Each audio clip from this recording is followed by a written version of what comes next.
Sejam bem-vindos ao nosso curso de psicanálise. Nós vamos falar nesta aula sobre fenomenologia e psicanálise. Esta aula, ela discute alguns aspectos centrais da posição de Merleau-Ponty, especificamente na obra Estrutura do Comportamento, que é uma obra publicada em 1942, e também a obra Fenomenologia da Percepção, uma obra de 1945. Ambas as obras vão abordar a noção freudiana de inconsciente.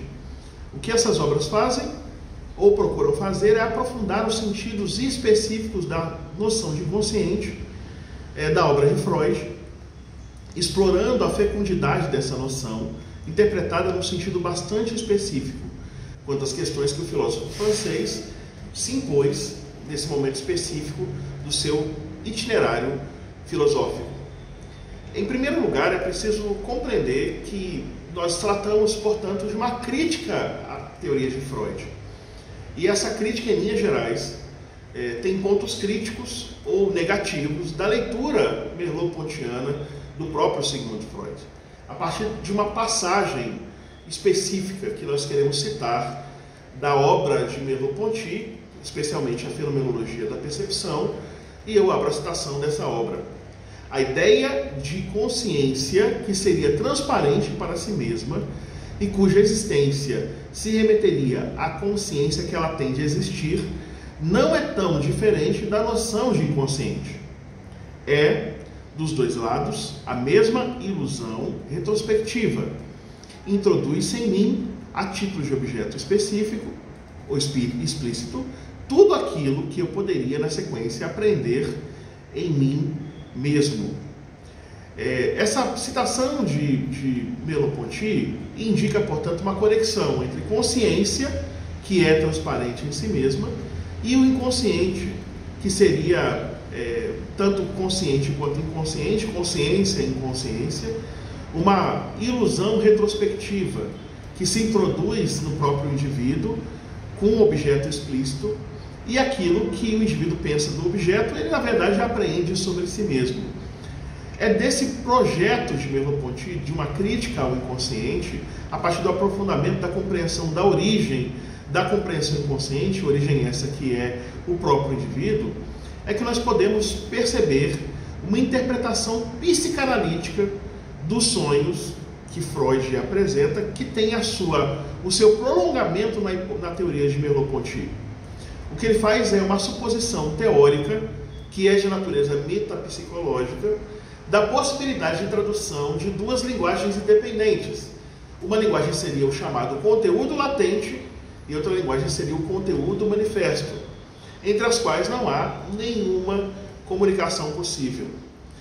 Sendo assim, a metapsicologia freudiana, ou seja, a psicologia que explica a própria psique, a própria psicologia explicando seus próprios critérios de análise, a freudiana traria consigo, sem se dar conta, dificuldades e equívocos das filosofias da consciência tradicionais, segundo as quais a consciência ou a vida psíquica equivale à vida interior, refugiando-se assim no campo das representações, ou do afeto, do desejo, das pulsões, denominadas agora de pensamentos inconscientes.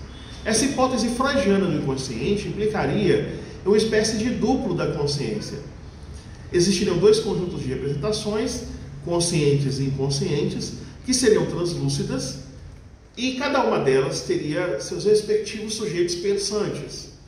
Concebido ao modo de um eu penso elevado à segunda potência, o inconsciente não passa de um depositário de representações reprimidas, ou pensamentos inconscientes, que podem ser assumidos, esses pensamentos inconscientes, ou não, mas às quais é preciso que tenhamos algum tipo de conhecimento.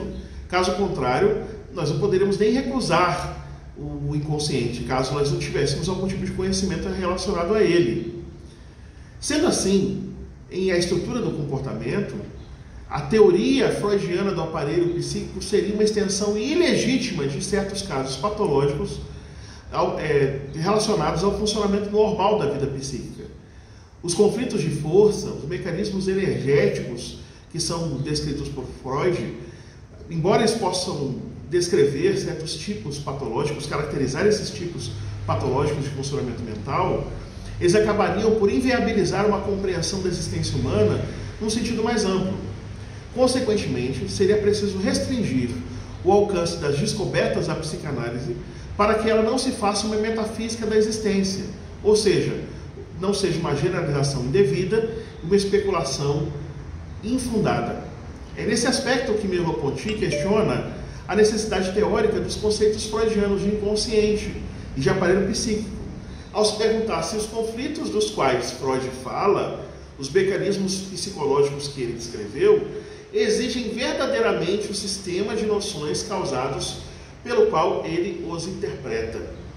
Logo, a doutrina de Freud, segundo Merleau-Ponty, seria mais uma das vertentes do cientificismo naturalista, ou seja, do objetivismo do pensamento causal, que seria preciso superar. É nessa mesma direção que Jean-Paul Sartre, em 1943, vai argumentar a hipótese freudiana do inconsciente, pressupondo implicitamente a tese segundo a qual a censura deve escolher e, para escolher, deve representar-se, pois não basta que o inconsciente distinga as tendências malignas. É necessário, além disso, que as apreenda como algo que deve ser reprimido, o que subentende, ao menos, uma representação da própria atividade. Em suma, caso a censura poderia discernir impulsos reprimíveis sem ter consciência de discerni-los? Obviamente não. Para Sartre, portanto, o inconsciente seria o processo pelo qual uma consciência nega o seu caráter mais fundamental, que é a própria negação. Tratar-se-ia, portanto, de um ato de pura má-fé, no sentido existencial e não vulgar da palavra, pois nessa negação se afirma a facticidade como transcendência e também a própria transcendência. O que nós vamos perceber em Sartre, portanto, é que ele vai dizer que aquilo que eu não sou é dito a partir daquilo que eu sou.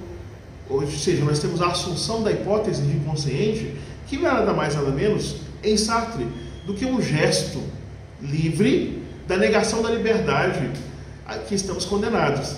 Então, ao pressupor a existência de um inconsciente, que nós não temos controle, isso seria uma confissão indireta de que nós não temos, na verdade, uma liberdade. Seria, portanto, o protótipo da escolha inautêntica. Seria a própria indicação de que a existência é regulada. Seria também a ideia de que o vivido oblitera uma parte do inconsciente, ou, sobretudo, da inconsciência, que se confunde com sua opacidade relativa. Em suma, traduzindo em uma forma um pouco mais simples de compreender, não obstante, essa aula está sendo dada muito depois de você ter estudado o inconsciente em Freud. Quando Freud pressupõe a existência de um inconsciente incontrolado, muitas vezes desconhecido, não percebido, mas que é reprimido pelas nossas estruturas conscientes, o que tanto Sartre quanto Merleau-Ponty vão afirmar é que só é possível negar ou reprimir aquilo que se conhece. E essa compreensão daquilo que se conhece, essa confissão freudiana de que existe um aspecto desconhecido, é na verdade uma confissão da impossibilidade da liberdade humana, de que nós temos na verdade sempre alguma coisa que se interpõe a nós e que nós não conseguimos controlar, porque nós não somos livres de forma última. Essa percepção que nós temos de nós mesmos acabaria se desdobrando numa teoria como a de Freud, que é a teoria do inconsciente. O que nós podemos então perceber é que Merleau-Ponty, em particular, vai abordar esse assunto falando de correção e de pertinência de uma interpretação de Freud, uma interpretação que precisa ser corrigida e que precisa ser colocada numa condição de pertinência. Logo, o inconsciente vai ser ainda entendido por Merleau-Ponty como uma teoria possível, mas em contraste com o sentido que Freud atribuiu no contexto da sua metapsicologia, ou seja, da sua psicologia explicando a própria compreensão dos seus conceitos, tá? Ou seja, a investigação de Merleau-Ponty não se opõe necessariamente à psicanálise, mas complementa aspectos importantes da metapsicologia freudiana, uma vez que a temática da consciência permanece em aberto na obra de Freud, e Freud desvincula conceitos de mente, consciência, e faz da hipótese do inconsciente a peça-chave da sua teoria, e a consciência se torna um problema para a sua metapsicologia. Sendo assim, em Freud, a questão relativa à natureza do inconsciente não é nem mais judiciosa, nem mais rica de perspectivas do que aquela relativa à natureza da consciência. Portanto, Merleau-Ponty, dentre os representantes da teoria fenomenológica, ele é o filósofo que mais dialogou com a psicanálise. Isso porque, desde o início, o interesse do autor da fenomenologia da percepção, o interesse dele na psicanálise, advém de uma exigência propriamente filosófica, uma vez que se trata de compreender como é possível haver uma subjetividade, portanto, uma compreensão subjetiva da realidade. É inútil partir da oposição estéril entre as muitas disciplinas que pesquisam essa subjetividade. Logo, a representação objetivista, ela vai ligando ponto a ponto cada ciência específica a um objeto de estudo. Dessa perspectiva, a tarefa filosófica não pode ser dissociada dos fatos, não pode ser dissociada das outras áreas de conhecimento. E aí ele vai destacar das áreas que ele deseja dialogar as ciências humanas, e das ciências humanas a psicologia, a psicanálise, a linguística, a sociologia, a história.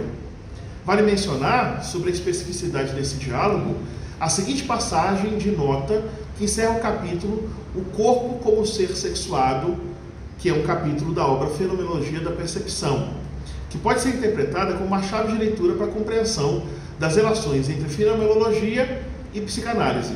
Então, abro citação para Merleau-Ponty.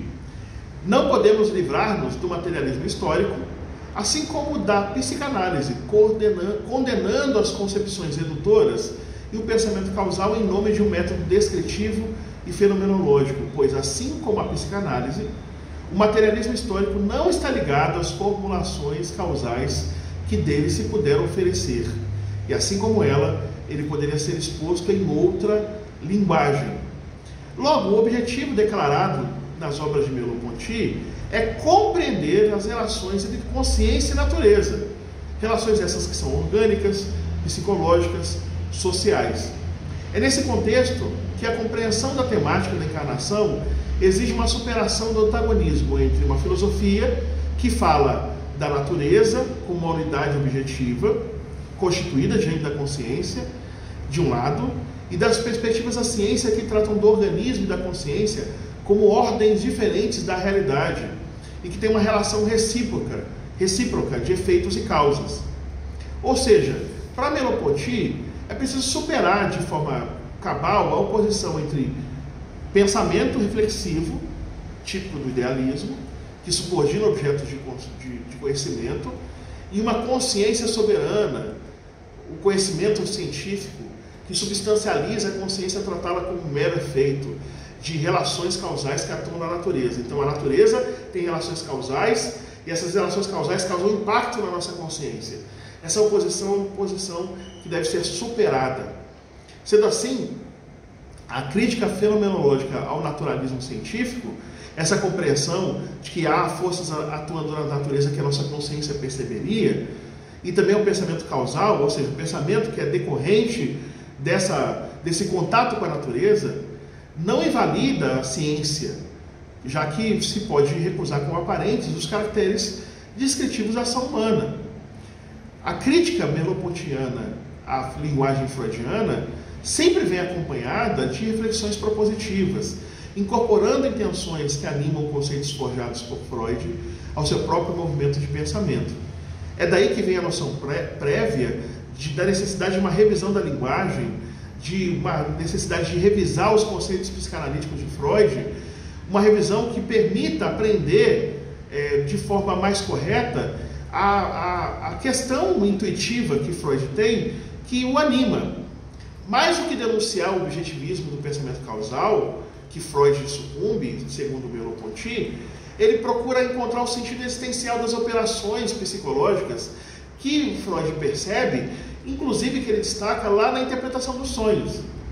Logo, ele critica o pensamento causal de Freud, especialmente nas suas metáforas energéticas, na sua teoria pulsional, mas ele vai mostrar na formação de complexos, na ideia de recalque, na ideia de regressão, nas existências, no conceito de transferência, na compensação, na sublimação que há sim um projeto viável filosófico e que a fenomenologia pode ajudar de certa forma, descrever o psiquismo, entendendo o psiquismo como uma estrutura da conduta. Logo, o que é exigido pelos fatos que Freud descreve sob o nome de recalcamento, regressão, resistência, é a possibilidade de uma vida de consciência fragmentada, que não possui em todos os seus momentos uma significação única.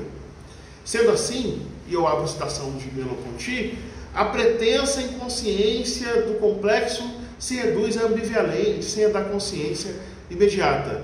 Ou seja, não ter consciência do complexo acaba reduzindo a ideia da consciência imediata.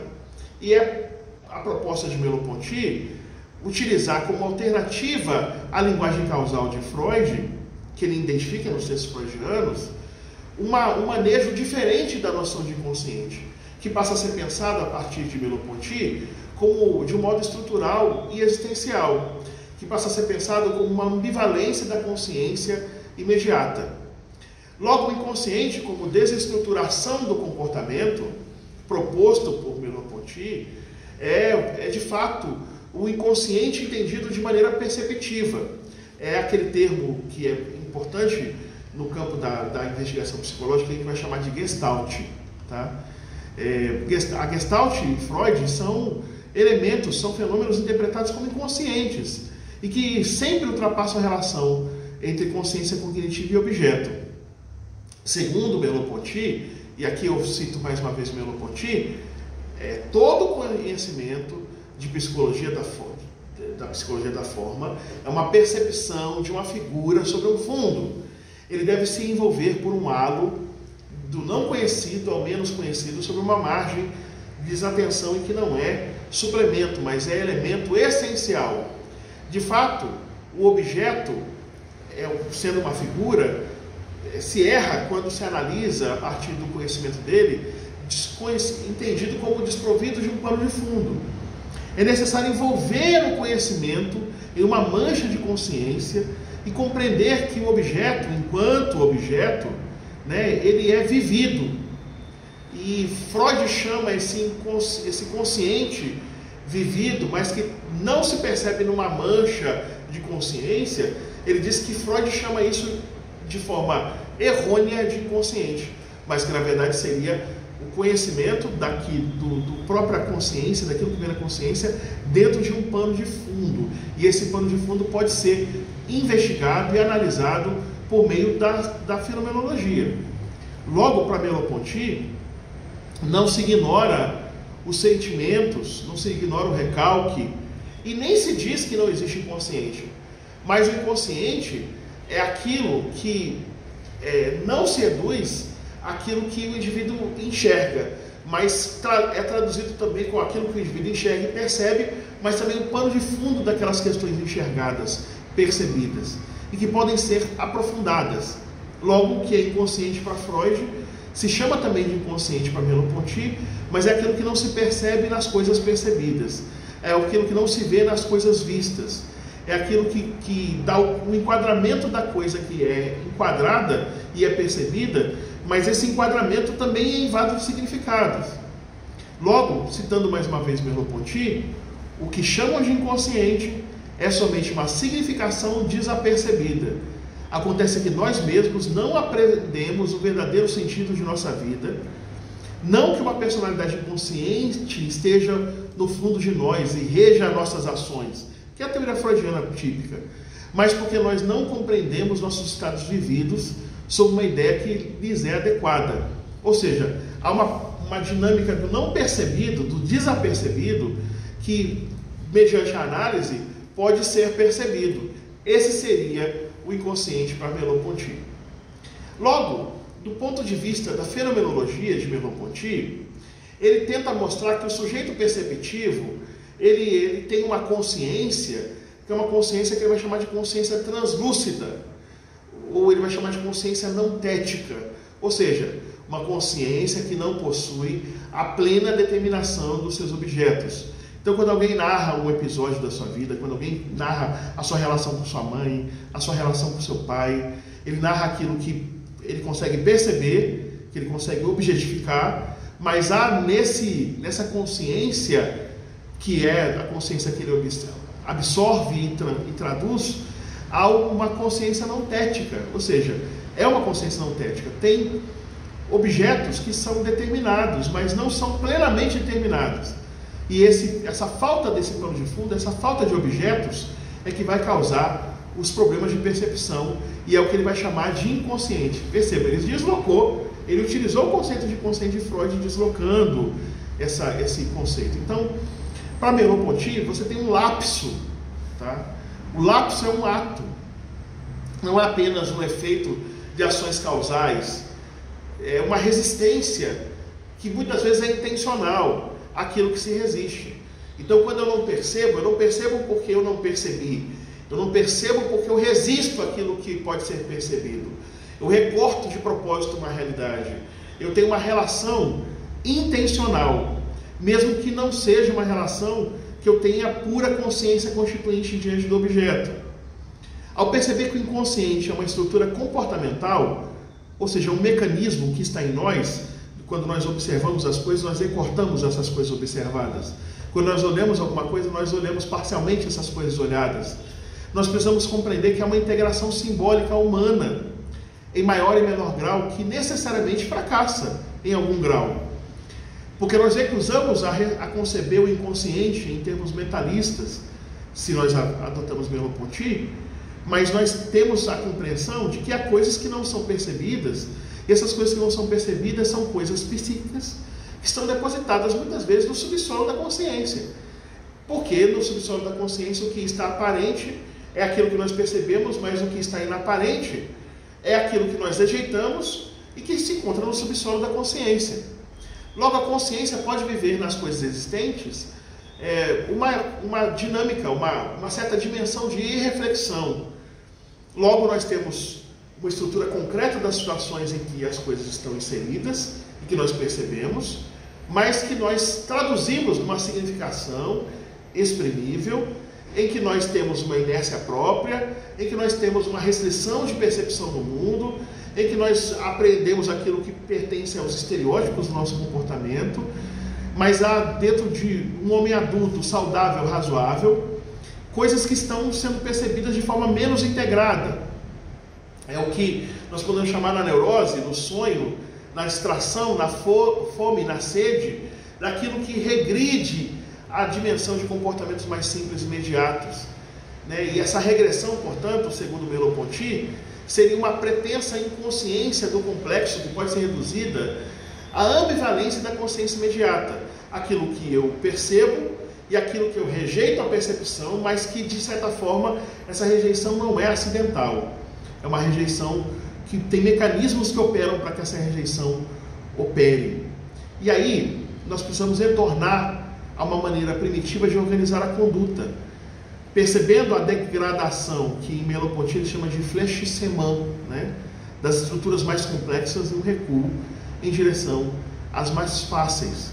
O inconsciente se expressa, então, em termos de estrutura do comportamento, quando a união da alma e do corpo fracassa, ou seja, quando as estruturas inferiores passam a preponderar na conduta humana.